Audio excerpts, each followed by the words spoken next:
como pai de viciado. O pai de viciado, o filho sai, usa droga, e aí o pai fala assim: é a última vez, eu não falo mais nada, faz o que você quiser. Você já sabe o que faz, você já estou cansado. E aí na semana seguinte ele faz de novo. E o pai respira fundo e faz de novo. Eu me sinto assim. Porque cada vez mais eu falo isso para Deus, eu não vou falar mais. Eu desisto.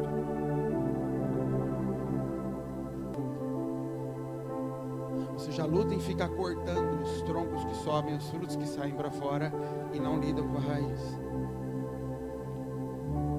O problema da raiz é que o que está para fora eu aponto para você e você fala: é verdade, eu estou vendo ali. Desculpa, pastor. Agora o que não está nítido eu vou te mostrar por trás do que você está fazendo. Tem aquela mesma raiz. E aí você, com a cara mais lavada do mundo, fala para mim: eu acho que não é, eu não sei, eu não consigo.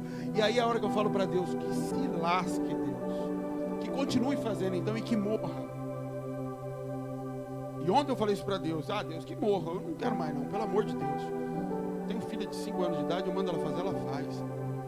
Eu falo para ela que ela precisa comer, e se ela come, ela não fica discutindo comigo. Então os seus filhos que vê, o Senhor vem traz de novo antes da palavra a mesma coisa. Tem infernos debaixo da igreja tentando subir, estão escondidos, mas estão lá no mesmo lugar, tentando roubar o lugar da minha manifestação.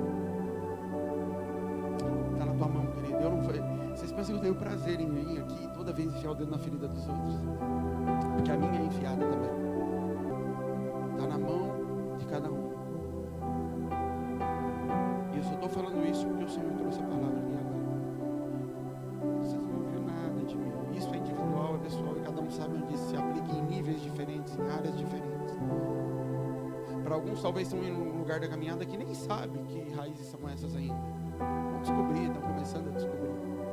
Outros já cansaram de saber e já até criaram iniquidade porque não querem lidar com elas. Deixa eu te falar, querido, não vai entrar. Você pode rodar, vencer exércitos, mas você continua no deserto. Só entra quem passa pela faca. Só entra quem tem a cara de Abraão, não tem jeito.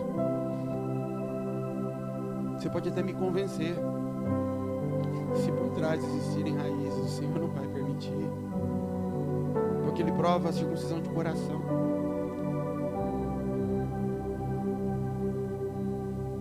E eu falo isso como João falando nas cartas: filhinhos, cuidado, filhinhos, não enganem a si mesmo. Eu queria falar algo hoje, você pode se assentar. Que eu acho, e eu não quis nem, eu não lembro o que eu preguei semana passada. Não lembro. E justamente por não lembrar de nada quase, eu falei: tem algo nisso, e por isso eu nem quero ir ler o que eu preguei semana passada, não quero lembrar. Mas de alguma forma eu tive um entendimento no meio da semana. Na terça-feira o Senhor falou comigo sobre maturidade, e eu tive um entendimento que era a continuação do que eu falei semana passada. Mas justamente por isso eu não quis ler o que eu preguei semana passada. E aí eu fui atrás de pesquisar sobre maturidade. Palavras que a gente repete muito e usa muito, elas perdem um pouco de sentido às vezes. E eu fui no dicionário ver o que significa maturidade. Maturidade significa estado, condição de estrutura, de forma, de função ou de organismo no estágio adulto. Condição de plenitude em arte, sabedoria ou habilidade adquirida. Outra definição é o último estágio de desenvolvimento de algo. Isso é maturidade. Maturidade é algo que chegou na plenitude do que precisa ser.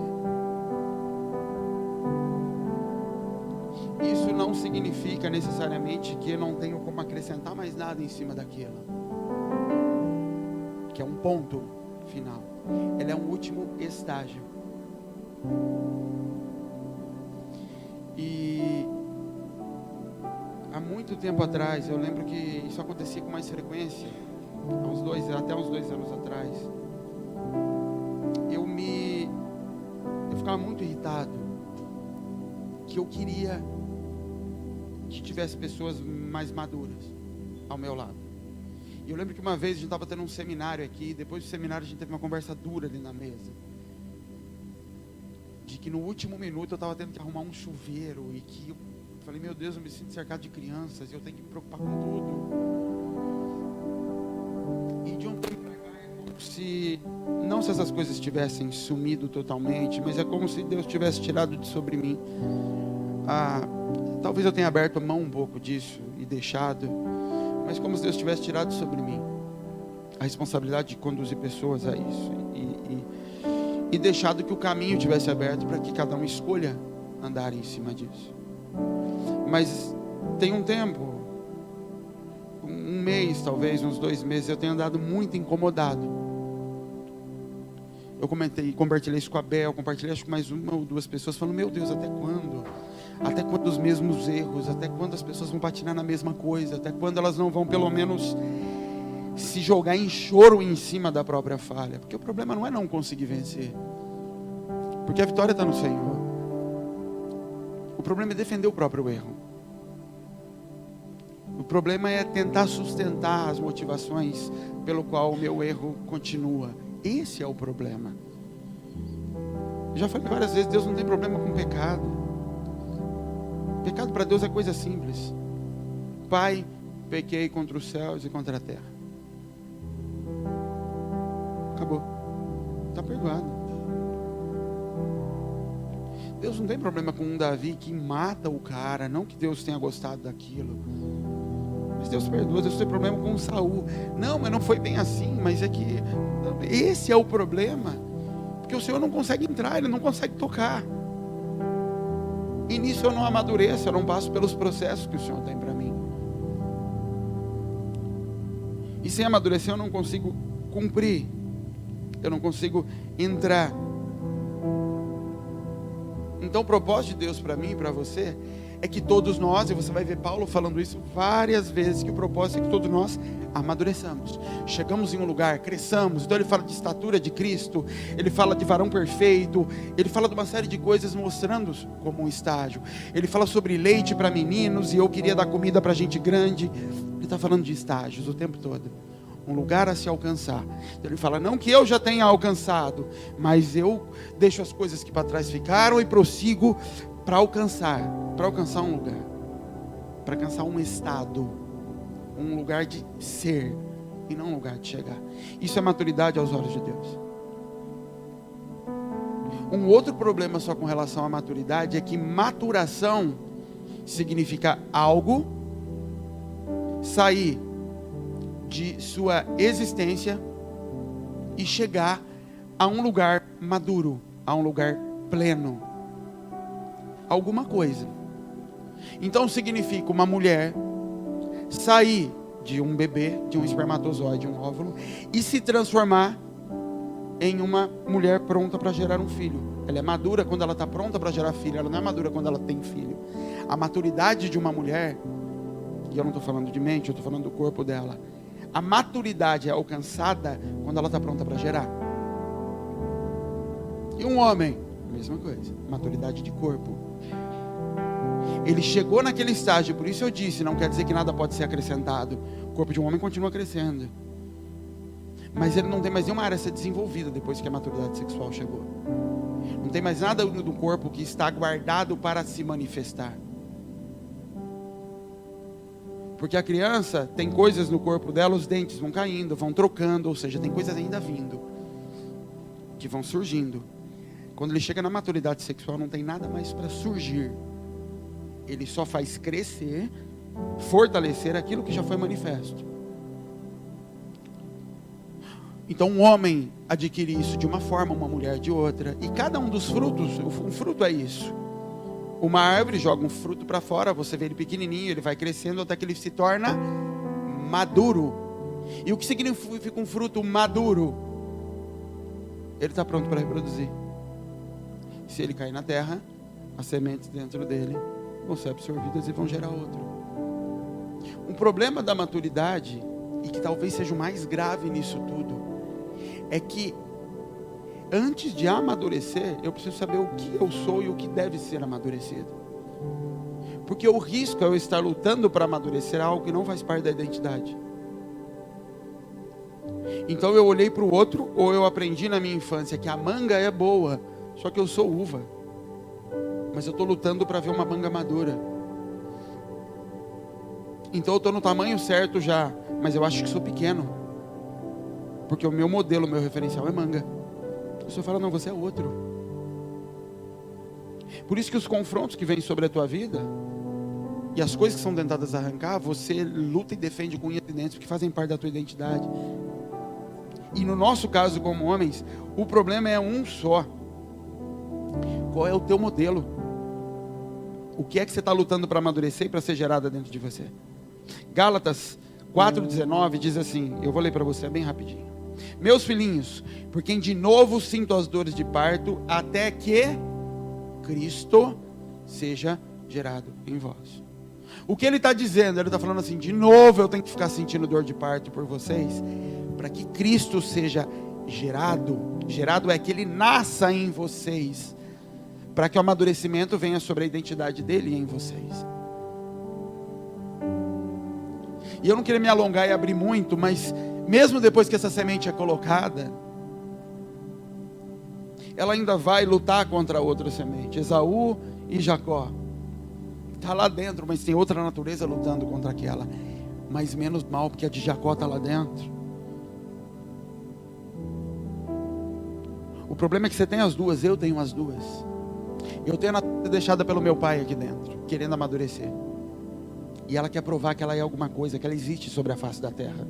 Ela quer provar que não é verdade, que ela não é nada, que ela é uma coitada, que ela nunca vai fazer nada na vida. Ela quer provar isso. Essa natureza, ela quer provar algo. Ela quer amadurecer. E a outra tem que falar para ela, fica quieta. É essa aqui que já nasceu, a de Cristo, que vai amadurecer. E quando ela amadurecer, ela domina aquela de forma muito fácil. O problema é quando eu defendo aquela outra. O Cristo já foi gerado, eu já conheço a natureza dele, mas eu continuo defendendo aquela outra que está aqui do lado. Ela não morre e essa aqui não amadurece. Duas adolescentes. Duas naturezas adolescentes dentro da gente, brigando. Uma hora é uma, outra hora é outra. Uma hora eu quero fazer com que essa aqui cresça. Ela tem direitos também. E na outra hora não é a de Cristo. Mas eu não quero matar a outra. Então a luta pela maturidade, ela se torna um ciclo vicioso. Você correndo atrás do rabo. Correndo atrás de algo e não consegue fazer. E não consegue. Porque a gente quer fazer Cristo nascer sem morrer. A gente quer amadurecer Cristo sem precisar morrer, querido. A gente lê, e por isso que Jesus só fala isso. Vocês são lentos em entender o que foi escrito, porque vocês querem sentir. Eu disse com todas as letras para você, a morte dói, vai doer matar a sua natureza, vai doer, vai te machucar, vai sangrar a circuncisão, você entende? Não, Deus é bonzinho. Deus não é bonzinho. Deus é justo, Ele é certo, Ele é bom. E por isso Ele circuncida. E por isso Ele corta onde dói. E por isso Ele deixa os filhos sangrando e fala, quando passar a dor, vocês entram em Jericó. Ele manda circuncidar e depois fala, descanse aí porque vai doer. Quando passar, vocês se recuperarem da circuncisão, vocês vão entrar. Mas a gente não quer dor, a gente aprendeu a não sentir dor, a gente aprendeu que Jesus levou as dores. Nós nos aproximamos de Deus, querido. Deus sempre se apresenta a nós com cara do Pai idealizado por nós. Deus sempre se chega a nós, ainda que inconscientemente, mas Ele se apresenta com a cara de um Pai idealizado por você, ainda que seja um Pai corrompido. Então, se o Pai que a tua alma clama é um Pai que oferece dinheiro, Deus vai se apresentar assim para você quando te encontrar. Se o Deus idealizado pela tua alma é um Deus que perdoa tudo, é permissivo, Ele vem no meio do teu pecado e te abraça no meio do teu pecado, no meio da balbúrdia da tua vida. Ele aceita, porque Ele se apresenta como Pai, sempre. Só que Ele precisa ser reconhecido por você, e por isso Ele se apresenta do jeito que você é quando Ele te conhece. Pedro, o que Pedro era? Pescador. E o pai de Pedro? Pescador. Jesus chega para ele e se apresenta como o maior pescador da face da terra. Eu entendo de pesca, joga a rede ali. Entendeu que ele cativa o coração de Pedro, mostrando um pai, que era o pai dele, super turbinado. Aquilo atrai o olhar de Pedro, porque Pedro olha e fala, Sem saber, Pedro está olhando e vendo figura de pai em Jesus. Jesus sempre se apresenta com essa imagem, ainda que corrompida. Isso é para atrair os nossos olhos. Porque ele não vai se apresentar como uma prostituta me oferecendo prazer, ele vai se apresentar como pai, ainda que na imagem que nós temos corrompida de pai. Como é que Deus se apresentou a mim? Eu vou mudar a tua vida, eu vou te fazer grande sobre a terra. Ele se apresentou como o pai que me fazia falta, uma identidade estabelecida. Como é que ele se apresentou a você? Tenta lembrar. Você vai perceber que foi assim. Ele te pegou. Sabe qual é o problema? Você começa a andar com ele, isso é para te chamar. Venha a mim, os que estáis cansados. O caminho é para ele realinhar a tua imagem de pai. Você me conheceu? Eu conheci. Entendeu que eu te amo? Entendi. Incondicionalmente entendi. Então saiba que tudo que acontecer a partir de agora está na conta do amor. Amém? Amém. Vamos andar. E aí você começa a andar. E de repente você começa a estranhar. Falar, isso aí não é pai. Não, isso não tem cara de pai. E você começa a se desviar do que Deus estabeleceu como caminho. E começa a sair dele para andar no caminho daquele velho pai. E a idolatria é quando você se desvia mesmo do caminho e traz Deus para esse caminho. Você acabou de criar um ídolo. Você deu a Deus a sua cara. A permissividade que você dizia, que você imaginava que era. Por isso que o primeiro passo sempre é de Deus. Para mostrar para você confiança. Só que quando eu não entro nesses lugares, eu corro o risco de fazer como Pedro. Eu sou pai, Pedro, ou se é. Pai para mim é pesca. Identidade de pai para mim é pesca. Você é pai. Então deixa o caminho do teu pai agora, vamos andar no meu? Vou te fazer pescador. De um outro jeito, mas eu vou fazer. Vamos. Estamos andando junto, Pedro. Estamos. Você me ama? Amo. Entra no barco, o barco começa a balançar. Isso não tem cara de pai. Você não me ama. Não te importa que a gente morra. Você não me ama, Deus. Isso aí não é identidade de pai. Isso não é atitude de pai. Você não me ama. Por quê? Porque eu não me submeto ao caminho que Ele estabeleceu. Ele está querendo me levar para algo que não é um propósito, é uma identidade. Ele quer amadurecer aquele primeiro caminho que nasceu dentro de mim quando eu aceitei andar com Ele. Ele quer fazer com que aquilo cresça e se torne maduro dentro de mim, para que eu possa multiplicar depois. Mas eu travo isso e crio caminhos paralelos. Nos lugares e nas áreas em que minha identidade não quer abrir mão. Não quer ser tocada, porque dói. Porque incomoda, porque irrita, porque desgasta, porque custa. Incomoda, irrita, desgasta e custa são só denúncias de que minha identidade não é como a dele, porque se fosse teria prazer naquilo. Não prazer em tomar prego na mão, mas prazer em estar sofrendo pelo Senhor. Aqueles discípulos quando voltam contando vantagem que tomaram chicotada, eles não estavam contando vantagem da dor. Eles estavam falando, eu sou tão parecido com Jesus que até me bater igual nele. E nisso eles têm prazer. Isso é uma identidade formada. Entender que você foi feito para o propósito não foi feito para você. Você foi feito para algo. Pastores foram dados à igreja. A igreja não foi dada para os pastores. E nessa hora a gente consegue perceber se realmente eu fui entregue a algo, ou estou esperando algo ser entregue a mim. Porque se eu fui entregue a algo, eu estou entregue. Eu pertenço a isso. Eu sou posse disso. Eu pertenço ao Senhor.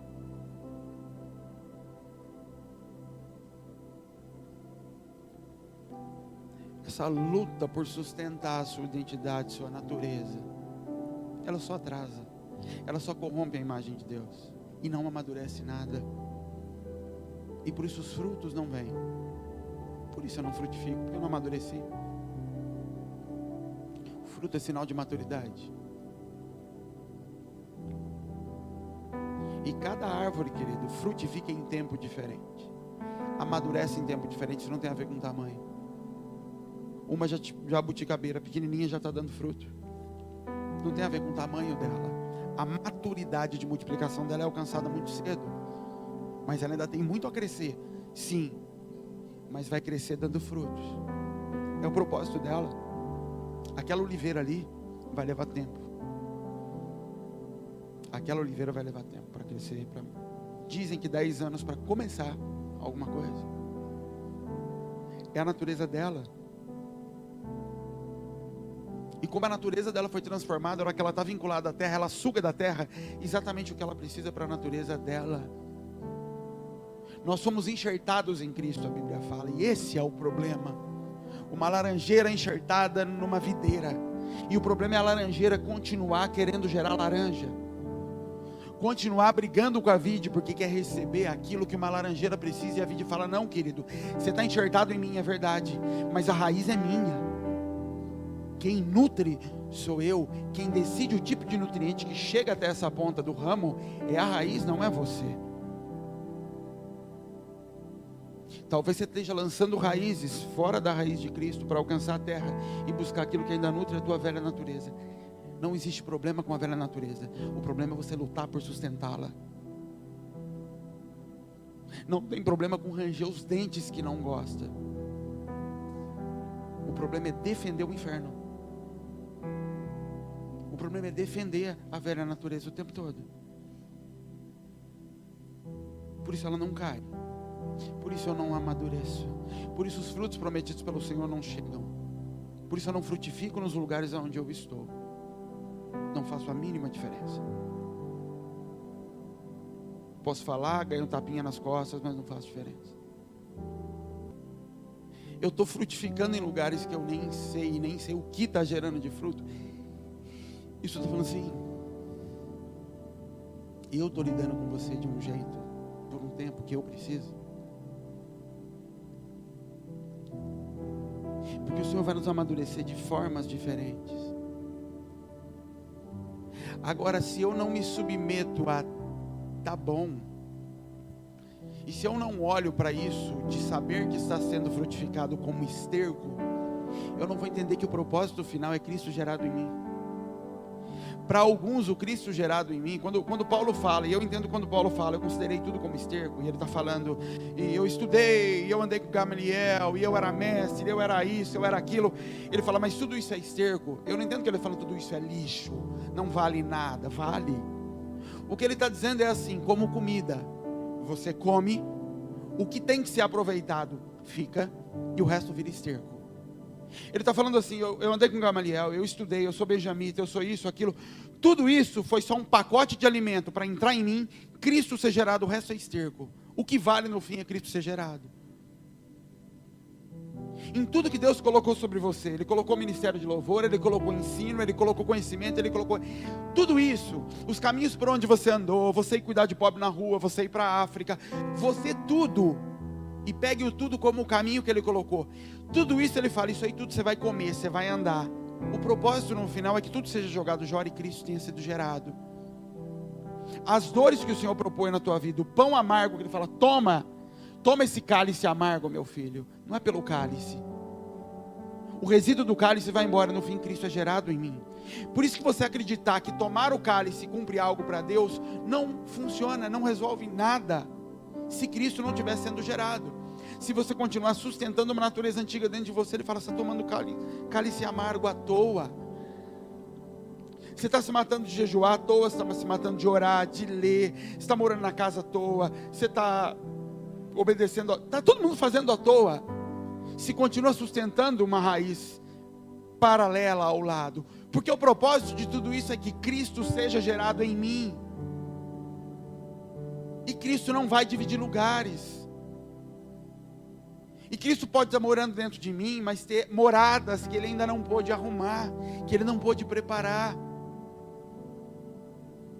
lugares que você não permita que Ele habite, porque sua carne é apaixonada, é entranhada com laços emocionais. Você não pode servir a Cristo se não for livre. Se tem algo que te prende, se tem algo que me prende, eu não posso, porque o reino do Senhor não é um reino de escravos, é um reino de livres. O que Ele fez na cruz foi quebrar a cadeia, Ele não vai te arrancar de lá. Ele não vai tirar de você a vontade de fazer alguma coisa, Ele não vai. Ele vai continuar dizendo: eu sou a porta. Aquele que por mim entrar, entrará, sairá e achará pastagem. Ele fala: a porta está aberta. A autoridade é conquistada quando você nega a si mesmo. Quando você diz: eu tenho vontade, mas não quero fazer. Maturidade, querido, não é um lugar em que eu venci todas as coisas. É um lugar em que eu consigo administrar todas as coisas. Em que eu paro de mentir para mim. Em que eu paro de me enganar de que é lícito, ainda que não me convenha. Em dia que eu paro de lidar com as coisas baseadas em licitude. É lícito, não tem problema nenhum, não tem problema nenhum. É lícito para Bel dormir 8 horas. Lógico que é. Mas a Catarina está se matando de chorar. Mas é lícito dormir, não é? É. Sabe qual é a diferença? O choro da Catarina é ouvido por todos. O choro daquilo que está na tua mão para ser cumprido, ninguém ouve. Mas te é lícito dormir. É, então durma. Mas você está ouvindo o choro. E por que chora? E você que é mãe sabe hoje no que você se tornou depois que você teve filho. Depois que você teve filho, você sabe o que é se entregar por alguém. Agora você sabe o que é. Por isso que até no cuidado com os outros, você sabe agora o que é se entregar pelos outros. E agora existe mais juízo ainda na forma como eu me entrego pelas coisas do Senhor. Porque Ele fala: você sabe o que é. Você sabe como é se entregar pelo outro. Você sabe como é não dormir por causa do outro. Você sabe como é deixar de comer o que você quer para o outro comer o que precisa. Você sabe como é. Você não é mais nem inocente em cima disso. Mas se esse modelo não for realinhado, querido, e sabe quando eu descubro que esse modelo não foi gerado em mim e eu estou andando junto, tentando estabelecer a laranjeira em cima da videira? Quando me custa. Pedro anda junto, até um momento em que o propósito que fazia com que ele estava ligado à vida é ameaçado. Quando o propósito está ameaçado, eu não estou mais junto, eu me desligo da vida. Porque eu estou ligado à vida, mas eu estou querendo gerar laranja ainda. Eu estou esperando que eu tenha possibilidades de gerar laranja. O modelo sempre vai ser Jesus, querido. O modelo não é Casa da Misericórdia. O modelo não é Pastor Jean. O modelo é Cristo. Quando Paulo fala: seja meus imitadores, o que ele está dizendo é necessário que a palavra seja encarnada para poder ser transferida. Ela é transferida através de um modelo, é isso que ele está dizendo. Mas no final das contas, termina com: me imitem, assim como eu imito Cristo. Porque o modelo final a ser replicado é o dele, não o meu. Isso vem da falta de natureza de pai. As falhas que nós temos de natureza de pai dentro de nós faz com que a gente volte no mesmo erro lá de trás de Cão. Tentar criar uma natureza, tentar estabelecer uma natureza. Porque grita dentro de mim a falta dela. E o Senhor me chama para abandonar do meu pai e entrar em uma outra que eu desconheço. Isso é fé. Abandonar os caminhos para andar. Por isso que você está lutando para estabelecer o propósito e não a natureza. Por isso que você é capaz de entregar tudo pelo propósito, menos a própria vida.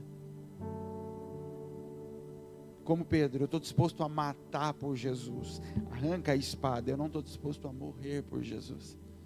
Parece louco, mas é o que a gente faz. Eu rapo a minha conta, eu entrego, eu vou para cima, eu me mato, eu faço tudo para arrebentar com o inferno para Jesus. Jesus aponta a faca para mim e fala: mata agora o próprio filho. Mata aquela natureza que está gerando fruto dentro de você. Estende a mão sobre Isaac. Ele falou: não, essa não. Pedro. E aí eu descubro que eu sou Pedro.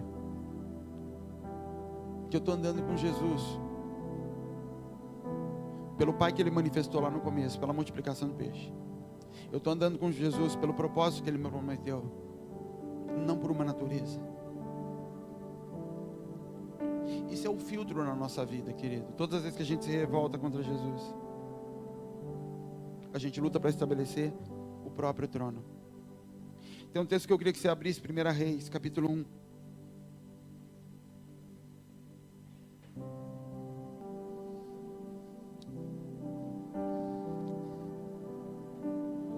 Verso 5. Então Adonias, filho de Agite, se levantou dizendo: eu reinarei. Preparou carros e cavaleiros, 50 homens que corressem adiante dele. E nunca seu pai o tinha contrariado, dizendo: por que fazes assim? E era ele também muito formoso de parecer, muito belo. E Agite o tivera depois de Absalão. Querido, Davi tinha um problema muito sério. Davi era o homem segundo o coração de Deus, mas ele tinha um problema sério. Davi nunca corrigiu seus filhos. Davi se casou com mulheres variadas, de naturezas, de culturas, de lugares totalmente diferentes. Davi era uma figura de Cristo, uma figura de rei. E como rei, ele tem igrejas, mulheres diferentes. Ele se relaciona com elas e elas geram filhos que carregam dentro de si a natureza de Davi, mas também a natureza delas. E a Bíblia fala que Davi não corrigia os próprios filhos. O que gera a natureza em mim e em você, querido, não é nascer em Cristo. Nascer em Cristo me gera uma descendência. A natureza é gerada através da correção. Davi morre sem um filho na cama com ele. O corpo daquele homem estava frio, e um médico pode explicar melhor, mas a Bíblia diz que ele precisava se aquecer. O próprio corpo não produzia calor, porque o cobertor não esquenta. O cobertor segura o calor do corpo. O corpo de Davi não produzia nem calor. Eles tiveram que buscar uma moça para se deitar do lado do corpo daquele velho e esquentar o corpo dele. Ele morre de forma deprimente, sem um filho em volta, enquanto do lado de fora os filhos estão se matando para pegar o lugar dele. Isso é o fim de Davi. Mesmo o homem amado por Deus, que amava tudo aquilo lindo e maravilhoso, se você não disciplinar os seus filhos, esse é o destino deles. Homens que carregavam em si a disputa pelo propósito, instigados pelas mães, instigado pela igreja. O propósito, a terra é sua, onde colocar a planta do teu pé é teu, e as igrejas instigando a isso, mas sem corrigir os filhos. Eles não assumem a natureza do pai, e quando o pai morre, acabou, tudo se destrói por falta de correção. Todas as vezes que você tenta aliviar o seu caminho, baseado no seu modelo e não no dele, todas as vezes que você tenta aliviar o caminho de alguém, sem estar maduro e sem usar Cristo como referência, você acabou de usar de idolatria para estabelecer o teu modelo sobre a vida de outro, e você acha que está praticando misericórdia. O outro está passando por dor, o outro está sofrendo, e daí? O outro está padecendo, ele está comendo arroz e ovo em casa, e daí? Isso por si só para mim não é um problema. Eu vou no Senhor: Senhor, esse é o caminho que o Senhor tem para ele. E nesse caso eu nem vou no Senhor, eu vou aqui. É isso? É. Então pronto. Porque o modelo de misericórdia não é baseado em mim, na minha história de vida e nas minhas dores. É baseado nele. E isso pode ser o que o Senhor tem para conduzir essa pessoa àquele lugar. O problema é que quando não é Cristo o meu modelo, e eu ainda estou tentando estabelecer a cura das minhas dores, eu uso as minhas dores e lutas como referencial para ter misericórdia sobre os outros. Então eu quero encobrir dores que não é para ser encoberta, não são para serem saradas, é para ser sofrida, é para ser sentida, é para pegar ônibus, é para tomar chuva. Eu quero ser melhor do que Deus. Eu quero ser mais bom, entre aspas, do que Deus. Por quê? Porque existe um outro Deus ainda estabelecido na minha vida, que tem outros padrões do que é certo e errado. Nem misericórdia eu consigo praticar se eu não tiver o modelo de Cristo em mim. Eu vou tentar tocar baseado nas minhas dores. Como eu fui rejeitado, eu não posso ver ninguém rejeitado que eu quero cobrir. E como eu fui oprimido, eu também não consigo abrir porta de misericórdia para quem eu acho que é forte e poderoso. Porque esses têm que ir para o inferno, eles são ruins. Porque eu ainda estou usando as minhas dores e os meus modelos como referencial e não de Cristo. O que está sendo amadurecido em mim. Por isso que eu cresci em igrejas em que ter dinheiro era pecado. Porque aqueles homens e mulheres tiveram experiências dolorosas em que foram humilhados e oprimidos porque quem tinham dinheiro. Então ele amadureceu um Cristo nele que tem dó da opressão que ele sofreu e agora vai vingar aqueles que oprimiram. Não é Cristo que está sendo gerado. Eu vou usar a Bíblia para isso, para não abrir mão das coisas que eu preciso abrir, porque o que eu estou tentando estabelecer ainda é um modelo que eu recebi dos meus pais. Isso é idolatria, não só para a tua vida, mas o teu cuidado com a vida dos outros. Por isso você não consegue confrontar a tua família, porque você ainda faz parte deles. Porque o que eles fazem não te ataca tanto assim, não te ofende quando não é um ataque pessoal. Por quê? Porque você ainda é como eles, aquela natureza ainda está aí dentro. Por isso que eu consigo ter complacência e misericórdia com alguns tipos de pecados e não com os outros, porque eu também ainda sofro e estabeleço aqueles.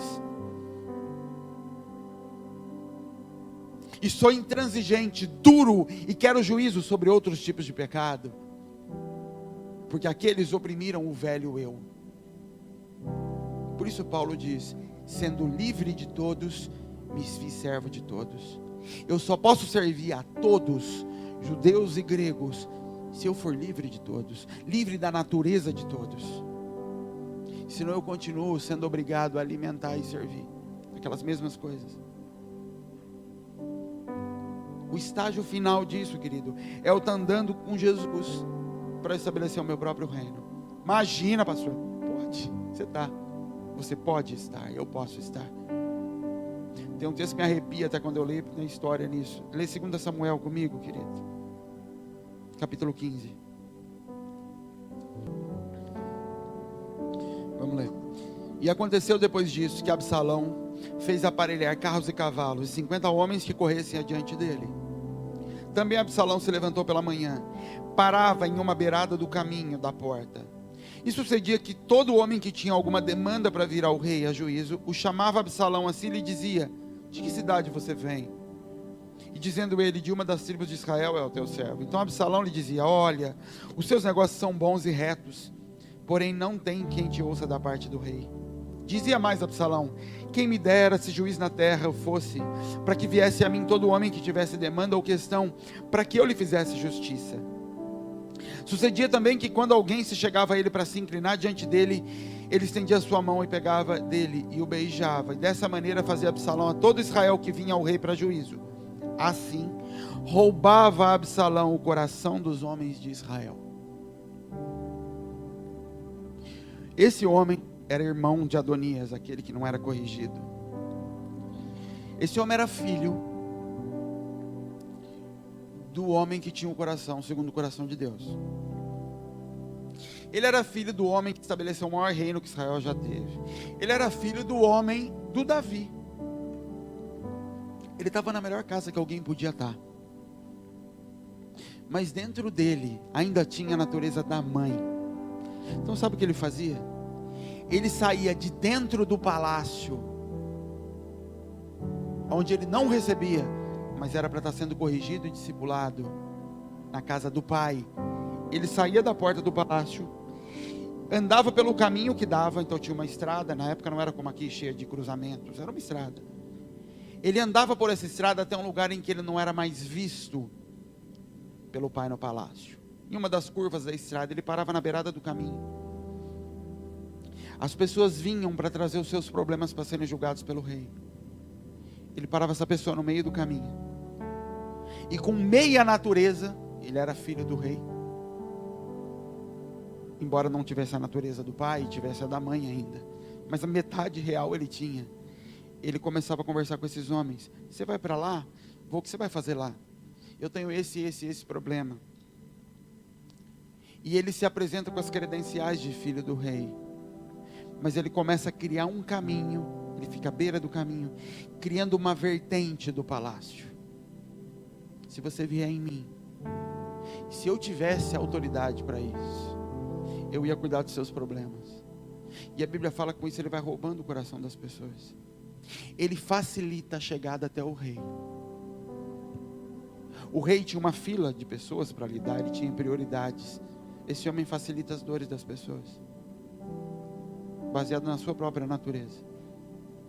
Um homem que tinha como destino ter a mesma imagem de Davi, mas que como ele não se submeteu e não passa pela correção do pai, ele também tenta aliviar o peso que os outros têm que carregar. Ele propõe para os outros uma porta mais fácil para chegar ao rei, e com isso ele começa a corromper o povo, porque quando o povo olha para ele, o povo vê, ele é filho do rei, o que sai da boca dele deve ter algum peso, algum valor. O que te faz filho, querido, não é estar na igreja. O que te faz filho não é me servir, me obedecer. O que te faz filho é comer o que é dado. O que te faz filho é ser corrigido. Hebreus fala, se estáis sem correção, não são filhos. Ele não fala se está fora de casa, ele fala se estáis sem correção.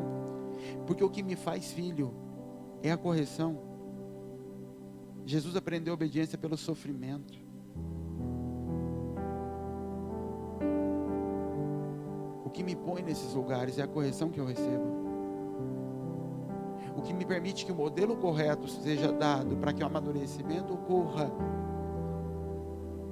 é a correção. É a vida falando, olha, você estava acostumado a se nutrir de vitamina C, porque você é uma laranjeira, agora é diferente. Agora eu vou mandar tanino para você, porque você vai ter que gerar um suco roxo.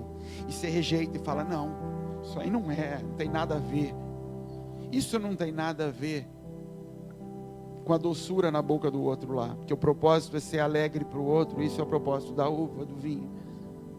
Fala, não, você não está entendendo. Receba, se estáis vinculados, você recebe e amadurece, sem perceber que está amadurecendo, como uma criança. Ontem eu estava conversando com o Adriano, falei, Lucas, imagina que o Lucas recebesse uma palavra hoje, você vai ser médico, pronto. Você imagina o Lucas em crise, porque não está na faculdade? Não. Por quê? Porque ele é menino. Ele está vivendo todos os processos até amadurecer. O problema é que nós somos adultos. E como adulto, quando Deus diz, você vai ser médico, eu não aceito mais a conta de 1 mais 1. Eu não aceito mais aprender tabuada. Por quê? Porque isso eu não preciso para fazer medicina. Já reparou que agora, depois de adulto, você olha para a tua infância e fala, mas quanta coisa eu aprendi que eu não vou usar para nada nunca na minha vida? Por que você não questionava isso então naquela época? Porque você era menino. E menino come. Menino não faz em função do propósito. Ele faz em função daquilo que está me alimentando. E nós somos adultos. Infelizmente, o reino de Deus é para meninos.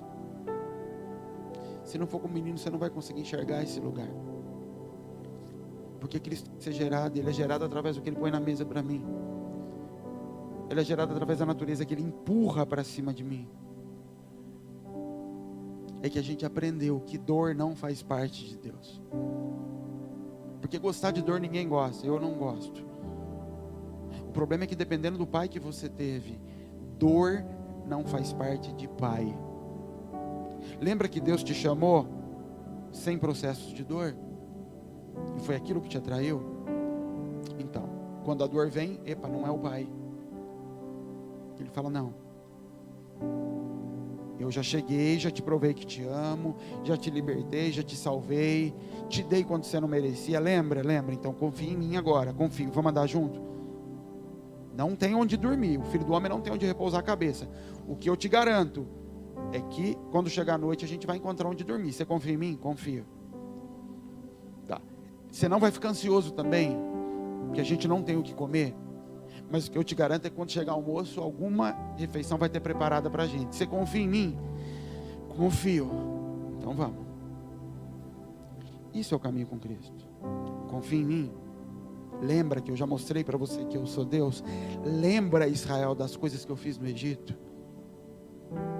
Lembra que eu não deixei faltar nada. Lembra que eu abri o mar. Lembro. Então confia que quando eu estou pedindo para te cortar agora, também é por amor. Porque senão você está sendo desleal comigo. Senão lá atrás você disse que me amava e que a gente vai andar junto e você quer ser transformado, mas na verdade você não quer. Você quer aquela amostra que eu te dei, entregue na tua mão agora. Você quer agora ter a autoridade para você liberar a palavra e a rede encher de peixe. É isso que você está querendo de mim. Quando chegar no final você não vai mais desejar isso, mas isso só vai acontecer, esse desejo só vai mudar quando você se submeter ao caminho. Vamos andar junto, Pedro? Vamos. Então tá bom, então eu confio. É nisso que eu amadureço no Senhor. O problema é, dor não faz parte do nosso vocabulário. E é a dor que me transforma, querido. Não existe glorificação sem dor. Jesus, quando vai para a cruz, ele não fala assim, é chegada a hora do Filho do Homem padecer, ele fala, é chegada a hora do Filho do Homem ser glorificado. A glorificação, a manifestação do propósito pelo qual eu vi sobre a terra, é agora que ela vai acontecer. Quando eu me submeter à dor que o Pai tem para mim. Obediência é uma natureza, querido. Por isso Jesus fala, eu não tomaria o cálice que o Pai quer que eu tome. A desobediência não existia em Jesus. Como é que eu não vou tomar se é o que Ele quer? Eu vou chorando, eu vou sofrendo, eu vou suando sangue, mas como eu faço diferente da dor que Ele quer que eu passe? A gente precisa descobrir a natureza daqueles discípulos, de ficarem alegres de sofrer, alegres por sofrer, não pela dor em si, mas alegres de Deus ter me pedido algo nesse nível. Tiago, capítulo 1, 2, ele diz assim, meus irmãos, tende por motivo de grande alegria, quando passados por várias provações. Ou seja, fique muito alegre quando a provação vier. Sabendo, então saiba que a aprovação da sua fé, sabe a fé que você sabe que tem? Então, ela é aprovada, ela recebe o selo de aprovação, quando a aprovação vem. Sabendo que a aprovação da vossa fé produz perseverança, e a perseverança tem a sua obra perfeita, para que sejais perfeitos e completos, não falhando em coisa alguma. O processo é o seguinte, quando vier uma aprovação, fica contente, porque tem um propósito. Qual é o propósito da aprovação? Você testemunha para a tua família, entreguei minha vida por Jesus, tudo é de Jesus, e tua família, abandonei tudo, larguei. E na verdade a gente larga o que não é tão importante primeiro, e a gente vai largando, e Jesus sabe que a gente não largou tudo, vamos largando, é isso aí, eu tenho fé, glória a Deus, legal. Aí vem uma provação. Provação é aquilo que eu tenho medo. E ele fala, mas fique alegre, porque quando vem a provação, ela é para que a sua fé, aquilo que você diz que crê, seja aprovada, receba um selo do Senhor, aprovado. Por isso ele mandou aquela prova, para que a tua fé realmente seja aprovada. E ele fala que essa aprovação, quando eu consigo vencer e passar por isso, isso gera perseverança. Eu venço, isso gera em mim a capacidade de continuar mais forte para o nível seguinte. Então ele disse, e a perseverança, essa capacidade de continuar, tem a sua obra perfeita, ou seja, essa capacidade de vencer, passei o primeiro nível, consegui provar que realmente eu tenho fé naquilo que eu estou falando, isso gera perseverança, e a perseverança tem um propósito, tem uma obra. Qual é a obra? A obra perfeita da perseverança é que você seja perfeito e completo. Ou seja, a perseverança, ela me leva a um novo nível, em que a aprovação vem de novo, eu venço aquilo, eu recebo um selo, gera mais coragem para o próximo, então essa perseverança me conduz ao lugar de perfeição e plenitude, ao propósito, não faltando em coisa alguma. Eu estou esperando o propósito. Senhor, o Senhor prometeu, ele fala, é verdade, eu prometi, Manda uma prova para ele lá, manda um demônio para ir lá, manda um pastor, que às vezes ele acha que é o demônio, ir lá, porque ele está pedindo para mim para entrar no propósito. Então eu preciso mandar uma prova para que a fé dele seja aprovada. Isso gera a perseverança necessária para que ele consiga chegar naquele lugar. Mas por que eu não consigo ver isso? Porque a minha imagem de pai não foi corrigida, não foi arrumada, não foi alinhada. Então Deus manda o pai e eles ainda estão esperando o pai. Deus manda o pai, eles acham que é um demônio, que é Beelzebul. Deus manda Jesus, e Jesus não tem cara de reino, eles estão esperando o reino. E Jesus fala: eu vim para colocar o reino dentro de vocês. Eu estou esperando a igreja que eu vou ministrar. E Deus fala: eu vim para colocar dentro de você a capacidade de ministrar. Eu vim para colocar dentro de você a autoridade para entrar naquele lugar que eu te falei que eu vou te colocar. Você está esperando a mensagem de SMS no celular. Você está esperando o convite para ir na igreja. Deus fala: quem convida sou eu, a igreja é minha. Eu preciso pôr autoridade dentro de você. E por isso eu mandei esse demônio para te estapear. E eu falo: não, o demônio não é de Deus. O que é de Deus é aquilo que Ele falou que eu vou ter. Ele fala: aquilo já foi dado. Eu preciso gerar dentro de você. Mas a minha imagem de pai está corrompida. Eu não consigo entender o pai, eu não consigo.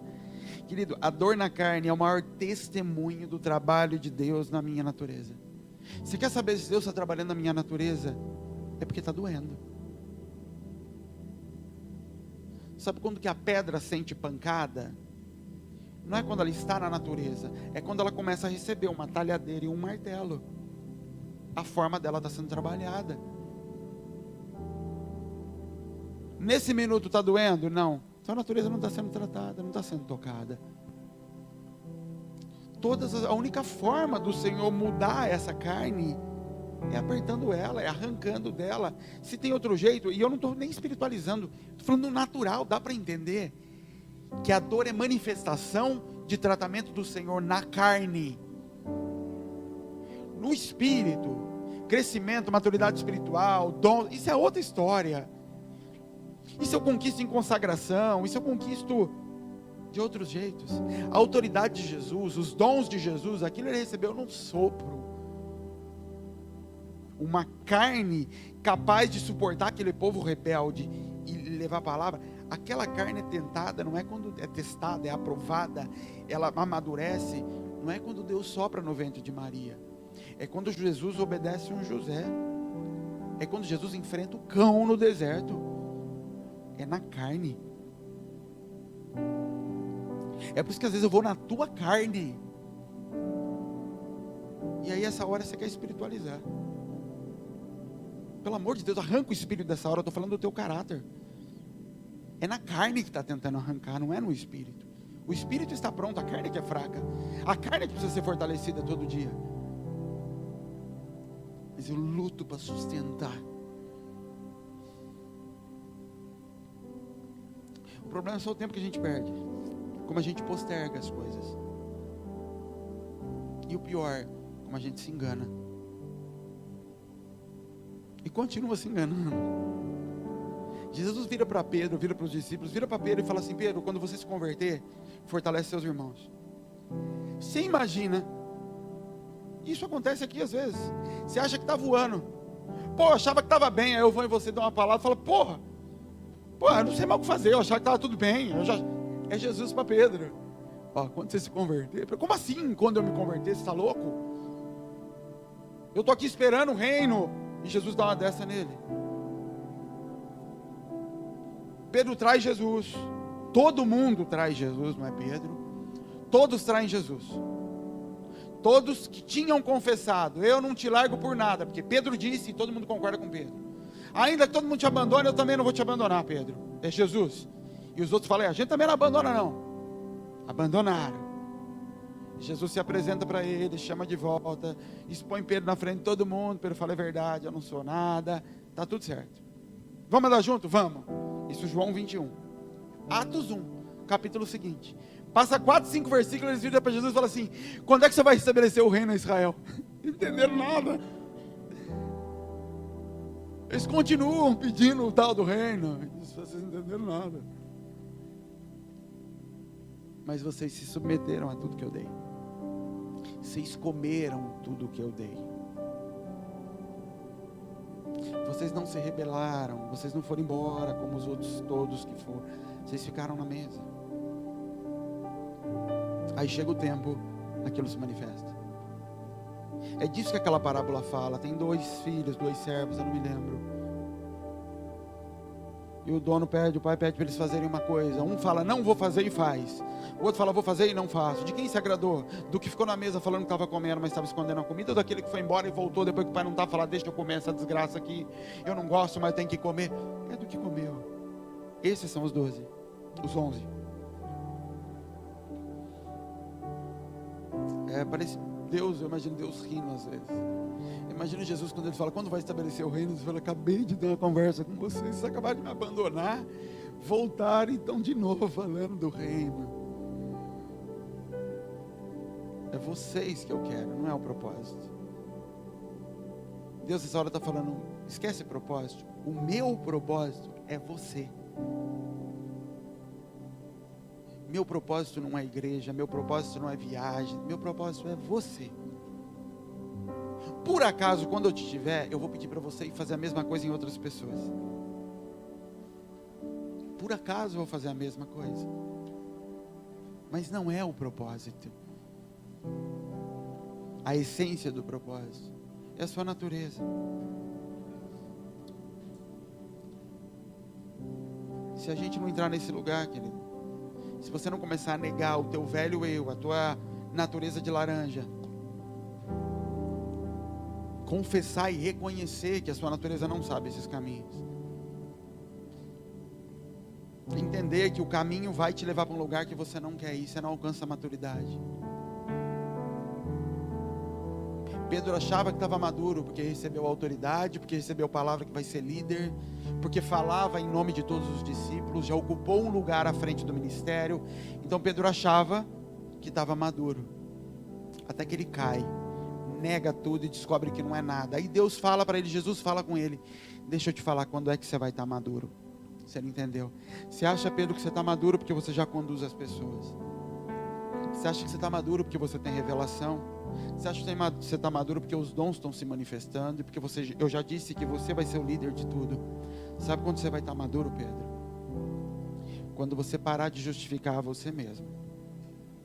Quando você permitir que outras pessoas olhem para a tua roupa e falem, isso não é veste de justiça. Tira essa e me deixa por outra.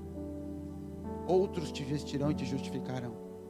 Você vai estar maduro, Pedro, quando pessoas puderem pegar na tua mão e te conduzir para caminhos que você não quer entrar, sem resistência, sem ter que te prender. Aí você vai estar maduro, Pedro. Aí você vai me amar. Hoje você só gosta de mim, mas vai chegar o tempo de maturidade, em que aquele Pedro que eu vi lá no barco, e eu sabia, você vai pescar homens sobre a terra. Você vai saber que isso aconteceu, Pedro, que é um sinal para você reconhecer, vai estar desse jeito.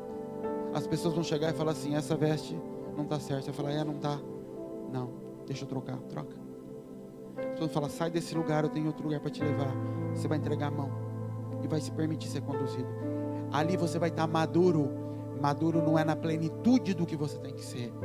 Maduro é no ponto de começar a permitir que os outros sintam o gosto da vide, sintam a doçura da uva na tua vida, possa liberar sementes sobre a vida de outros. Esse é o ponto. A maturidade dessa árvore vai ser alcançada quando ela se permitir ser nutrida por uma natureza que não é dela. Tua família vai começar a respeitar, vai começar a ser transformada, vai começar a pedir oração, vai começar a se calar quando você abrir a boca para falar. Ela vai começar a fazer isso quando a maturidade chegar. A terra ao seu redor vai começar a se abrir para receber frutos que caem, e outros vão ser gerados ao teu redor quando a maturidade chegar. Plenitude, cumprimento de propósito, isso aí é fim. Isso aí, o de Pedro era morrer de ponta cabeça. Maturidade, querido, é quando eu estou aberto para que um vento possa me soprar. Isso são os filhos do reino, os nascidos no Espírito. um vento me sopra. Quem não é capaz de ouvir a voz de um pai, pise para a direita e para a esquerda, nunca vai obedecer um vento. Por isso o Senhor nos conduz a esse lugar. Eu queria ler Deuteronômio 8, antes da gente terminar, para a gente orar. Esse texto, querido, tem que estar arraigado no teu coração.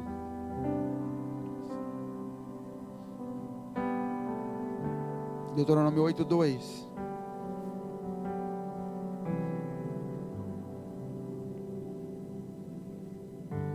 E te lembrarás de todo o caminho pelo qual o Senhor teu Deus te guiou no deserto, esses 40 anos, para te humilhar, para te tentar, para saber o que estava no teu coração, se guardarias os seus mandamentos ou não. Te humilhou e te deixou ter fome, te sustentou com maná que você não conheceu, não entendeu, nem os teus pais conheceram, para te fazer entender que o homem não viverá de pão apenas, mas o que sai da boca do Senhor viverá o homem. Aí ele fala, repara bem, nunca se envelheceu a tua roupa sobre ti, nem inchou o teu pé nesses 40 anos, ou seja, seu sapato não cresceu junto com o teu pé. Confessa, pois, no teu coração que como homem castiga os seus filhos, assim te castiga o Senhor teu Deus, e guarda os mandamentos do Senhor teu Deus, para o temeres e andares nos seus caminhos. Querido, nada gera mais caráter de Deus em nós do que a dor. Nada.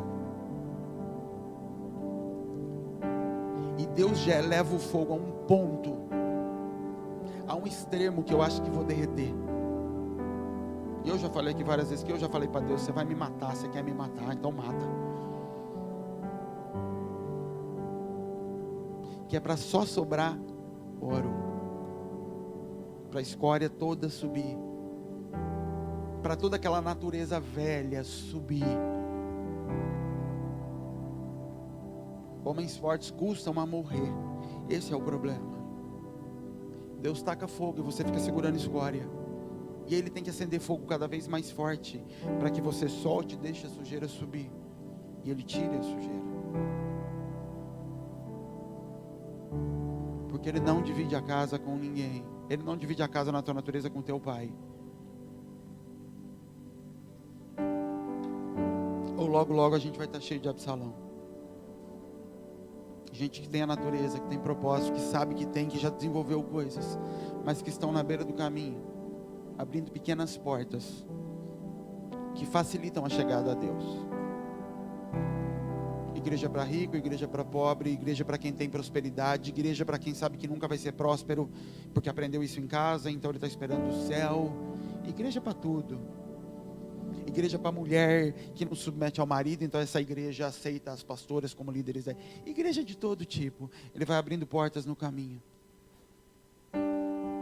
Porque o que me transforma é a dor da correção. Fica de pé, querido, para a gente orar.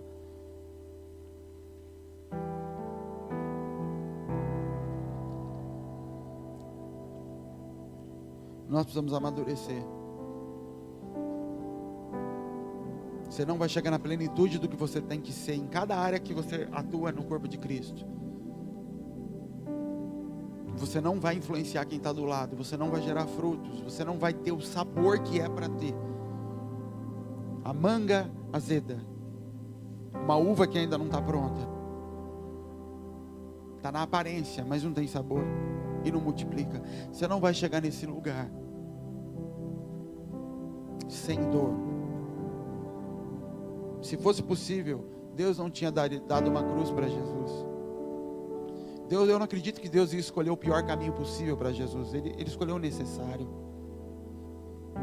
Você pode estar dando dinheiro, pode estar dando terra, pode estar dando família, pode estar dando parentela, e Deus fala assim, mas o Isaac ainda está guardado lá. O que você ama de verdade está guardado. Você deu seu emprego, deu sua carreira, deu seu dinheiro, deu seu tempo, deu tudo. E Deus fala assim, mas o que você ama de verdade ainda está guardado. E é isso que eu quero. Eu só posso te dar a minha natureza se você abrir mão da tua. E vai doer. Vai sangrar alguns dias.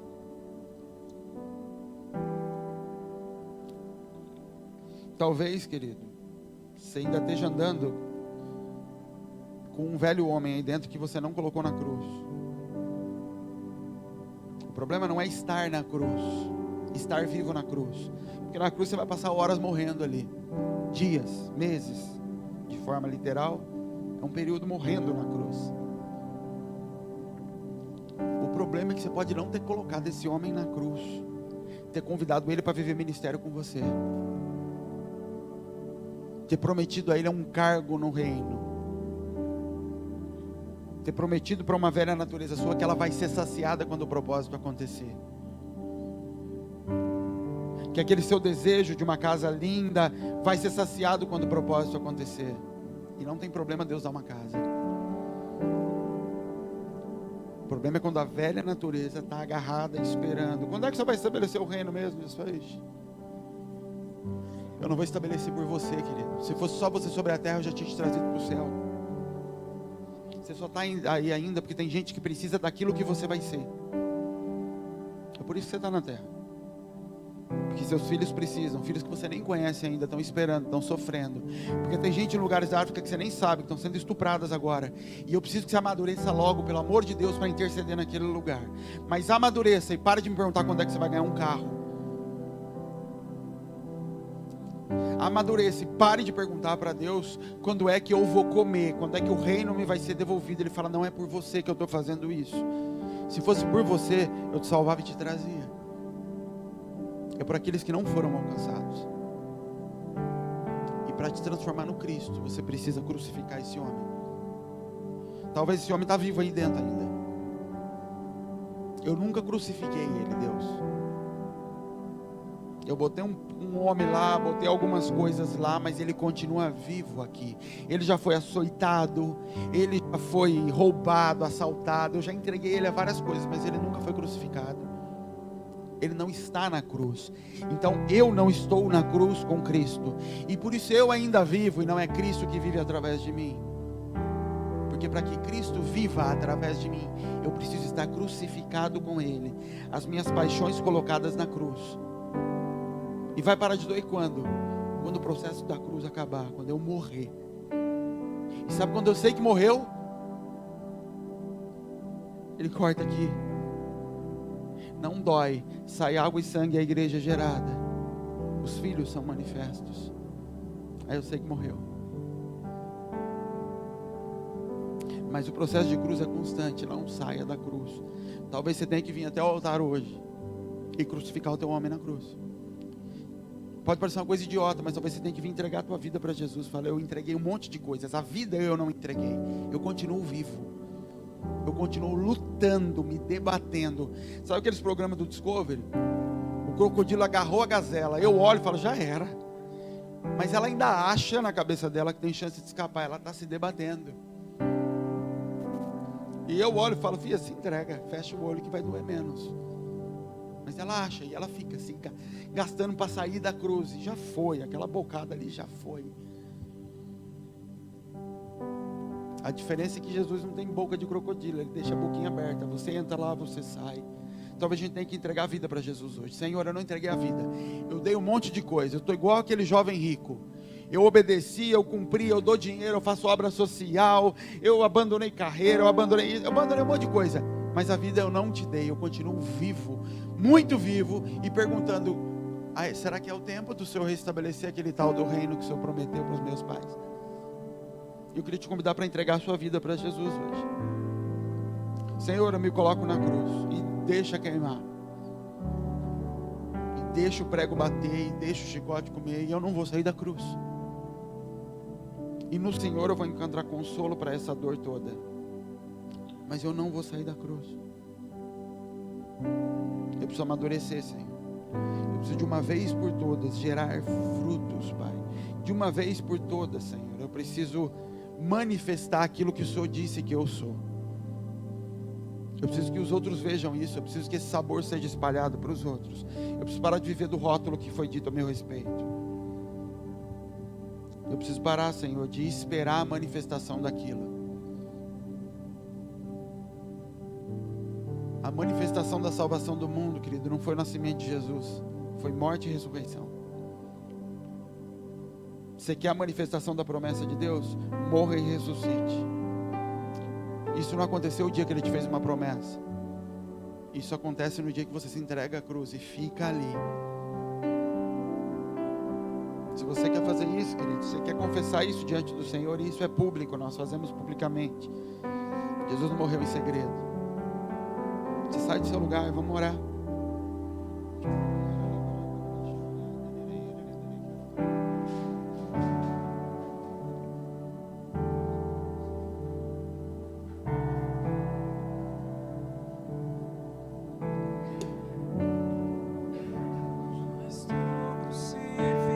Querido, é público, mas é entre você e Deus. Jesus lá em cima, ele conversa com o Pai só.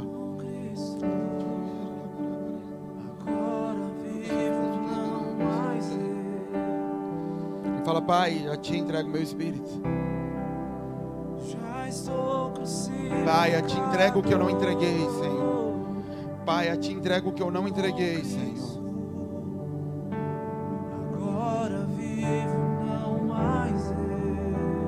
Esse é um lugar solitário, querido. Jesus se sente abandonado ali.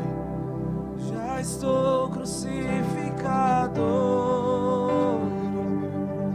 com Cristo. Agora vivo, não mais eu.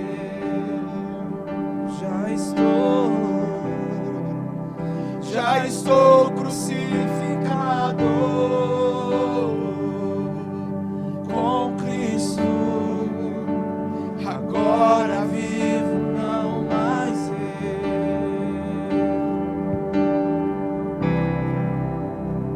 Cristo vive em mim. Aleluia. Cristo vive em mim. Aleluia. Cristo vive em mim. Aleluia. Cristo vive em mim. Aleluia. Jesus tem saudade, querido. O Senhor tem saudade do começo das coisas. De quando você cantava essa música para Ele e perdia a voz de tanto que você gritava para cantar para Ele.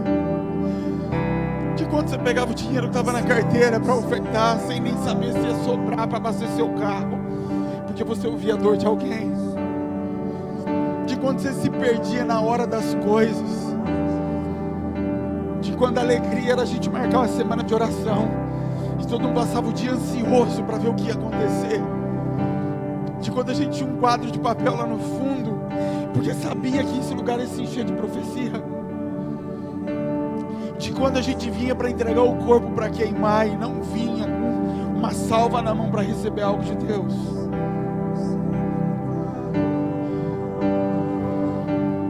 De quando eram todos meninos, mais maduros talvez que são hoje, porque eram plenos no nível que o Senhor tinha para aquele tempo. Que quando a entrega a Deus, ela era incondicional dentro da alma, porque tinha muito pouco a ser negado, muito pouco a ser rejeitado. E depois que o Senhor deu aquilo que tanto foi pedido, depois que o Senhor através de milagres fez tanta coisa, essas coisas te roubaram, me roubaram daquele lugar que me fazia falar: se for isso, então eu nem quero mais, se for tomar o teu lugar.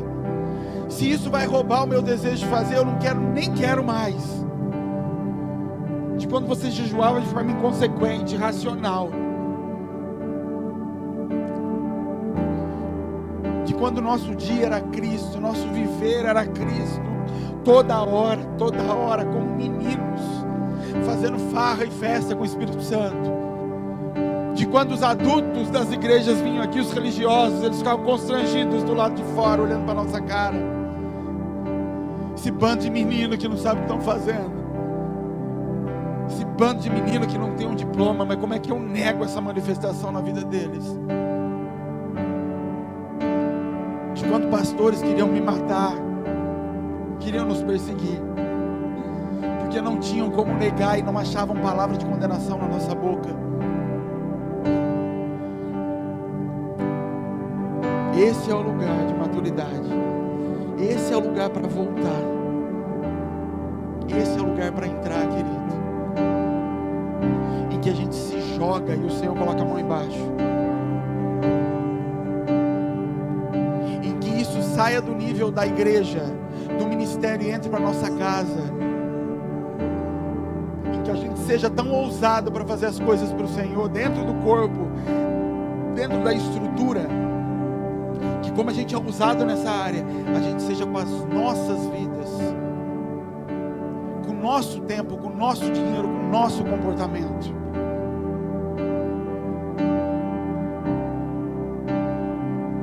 Eu achei essa semana passada, as roupinhas que nós levamos para a África. Eu fiquei olhando para aquilo e lembrando de como era aquele tempo. Todo mundo louco. Quando a gente foi para o Paraguai, todo mundo maluco, arrancando dinheiro de onde não tinha, para fazer uma viagem daquela de carro, para tocar na vida de crianças, e a gente intercedendo. O encontro não estava na África, aqui dentro todo mundo se reunindo para orar, e o Senhor trazendo palavra, e cada dia que eu acordava lá, alguém mandava daqui uma carta, uma revelação do que estava acontecendo lá. E, meu Deus, que loucura era aquilo! Onde foi parar aquilo tudo, Deus? Aonde foi parar aquilo tudo? Onde está cada um hoje preocupado em dar aquilo que tem que dar, e esperando a hora que o retorno vai chegar, porque está todo mundo muito cansado. A gente cansa porque entra nos nossos caminhos, não no dele. Porque o jugo dele, aquilo que nos conduz no caminho, é suave, não é cansativo. Todo cansaço vem quando a velha natureza entra na história. A minha dificuldade em lidar com as minhas fianças vem quando a natureza do meu pai, a lacuna do pai, consegue ganhar espaço e concorrer com o espaço de Deus na minha vida. Aí vem o cansaço, o desânimo, o medo, porque eu permiti que o outro jugo entrasse junto. A obediência fica pesada quando eu não rejeito os meus caminhos passados, a natureza passada. Aí obedecer é pesado. Não existe confusão onde o Espírito do Senhor está soprando. O Espírito do Senhor não causa confusão. É sempre muito claro, é sempre muito direto. O Senhor nunca nos deixa sem direção. Nunca. Se estás sem direção, é porque é para ficar parado. Se Ele não mandou fazer nada, é porque não é para fazer nada. Agora, se é para fazer, Ele vai falar. E não vai ter dúvida, não vai ter confusão, vai ser claro. Claro como a alva. Toda dificuldade está na velha o homem que não morreu, que milita, uma carne que luta contra a ação do Espírito dentro de nós. Esse é o lugar que a gente precisa voltar, querido. Independente de voltar ou não, nós vamos entrar em propósito. O Senhor vai fazer a parte dele. Nós não vamos sustentar o propósito. Davi entra onde tinha que entrar. Por não corrigir os filhos não sustentam. Tudo se corrompe, tudo se perde.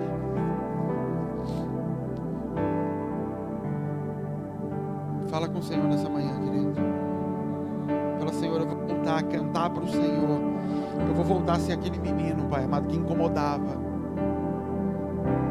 Eu vou voltar, Pai amado, para aquele lugar de menino, Senhor. Eu vou esquecer esse negócio de propósito, Pai. Eu vou voltar para aquela época que eu nem sabia que eu tinha chamado. Eu era louco para cantar e para pregar. Eu era louco para falar de Jesus para todo mundo na rua. Para o porteiro, para o frentista, para o caixa do supermercado. Eu não tinha propósito. Eu tinha Cristo gritando dentro de mim. É aquilo lá que eu vou voltar, Senhor. Eu vou voltar a arrancar minha blusa para dar para o morador de rua, Senhor. É aquilo lá que eu vou voltar, Deus. Eu vou voltar a encher meu carro de madeira para levar para a casa de recuperação. Eu vou voltar a me gastar pelo Senhor. Esquecer propósito, esquecer que vai me levar para isso ou para aquilo. Eu vou voltar para a casa do Senhor.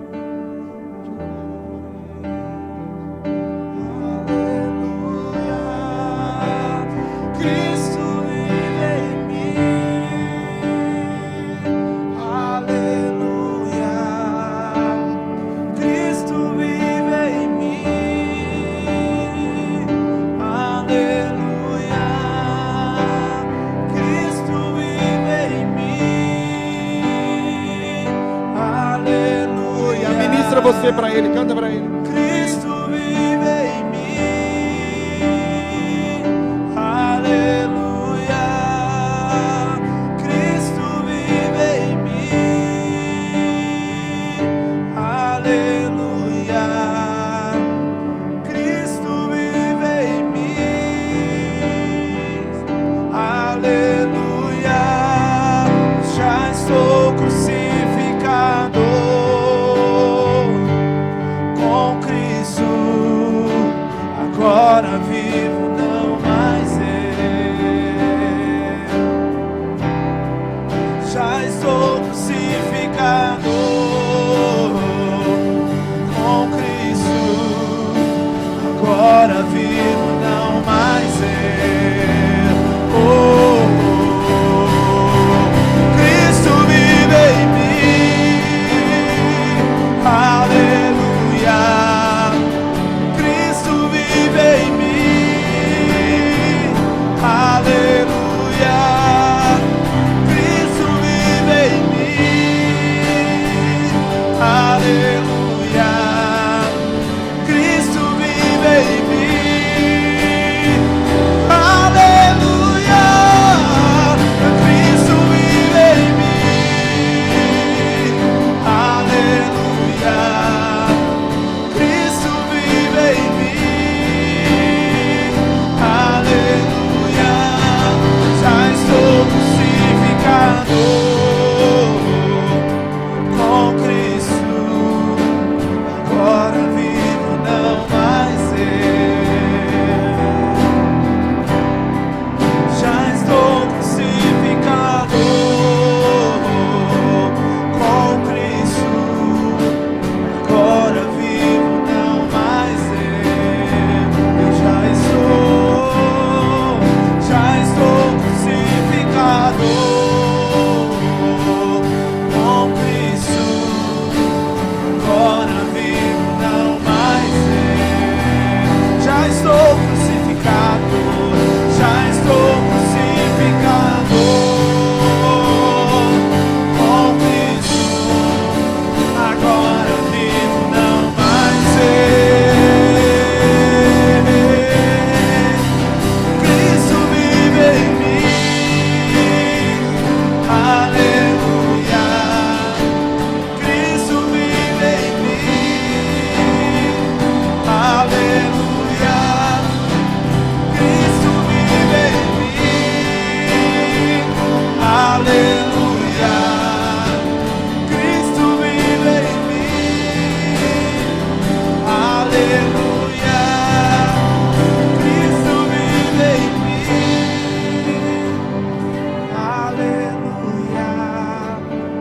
Cristo vive em mim, aleluia.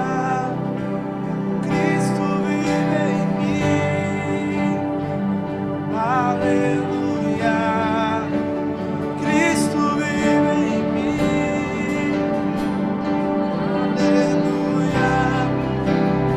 mim, aleluia. Cristo vive em mim,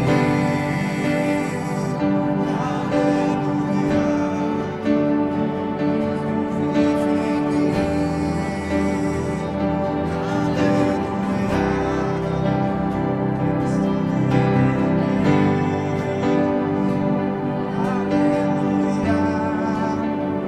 Cristo vive em mim, aleluia. Cristo vive em mim,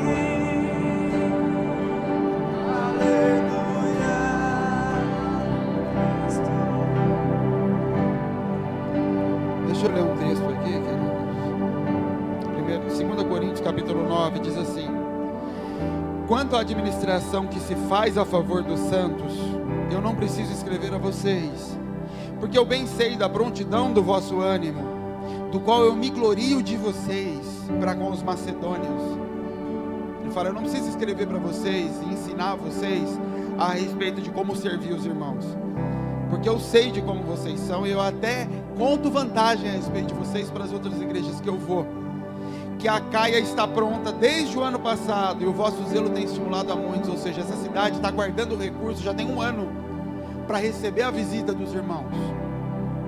Mas eu enviei esses irmãos, para que a nossa glória sobre vocês não seja à toa, para que vocês estejam prontos, a fim de, se caso os macedônios vierem comigo, e vos acharem desapercebidos, ou seja, sem dinheiro, a gente não se envergonhe deste firme fundamento de glória. Essa frase me pegou, este firme fundamento de glória. Ele está falando o seguinte: olha, eu sei que não preciso falar para vocês a respeito de dinheiro, de como cuidar das pessoas.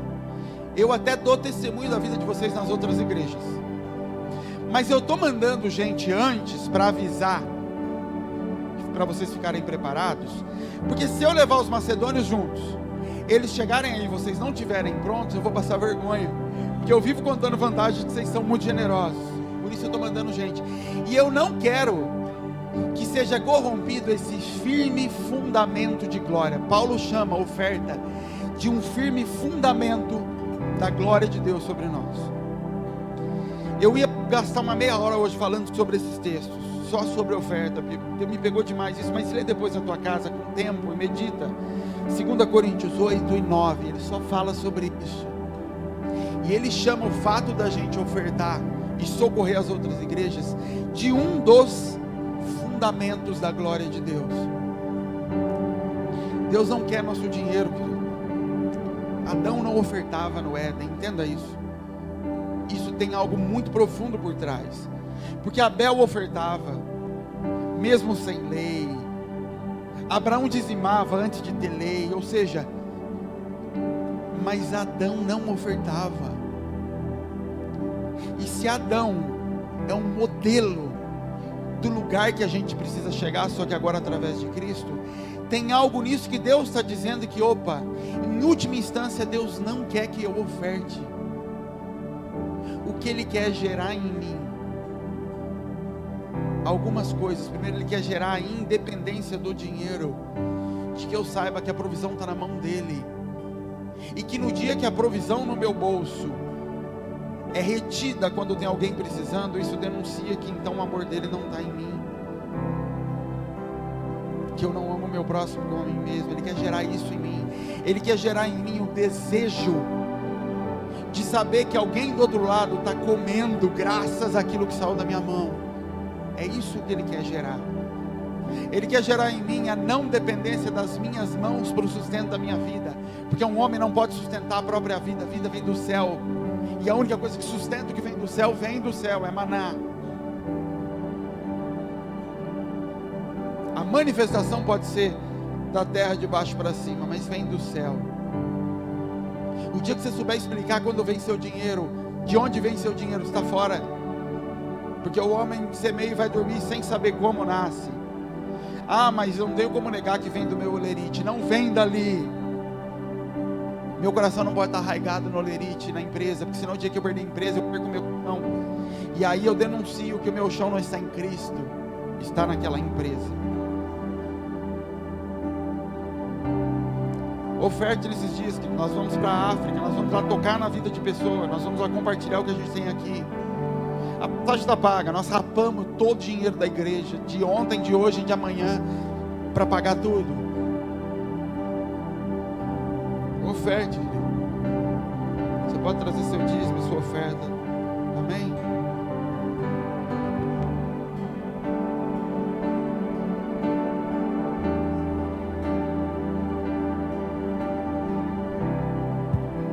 Que o Senhor nos abençoe, que o Senhor nos guarde essa semana, que o Senhor te leve em paz, que o Senhor te leve debaixo de graça,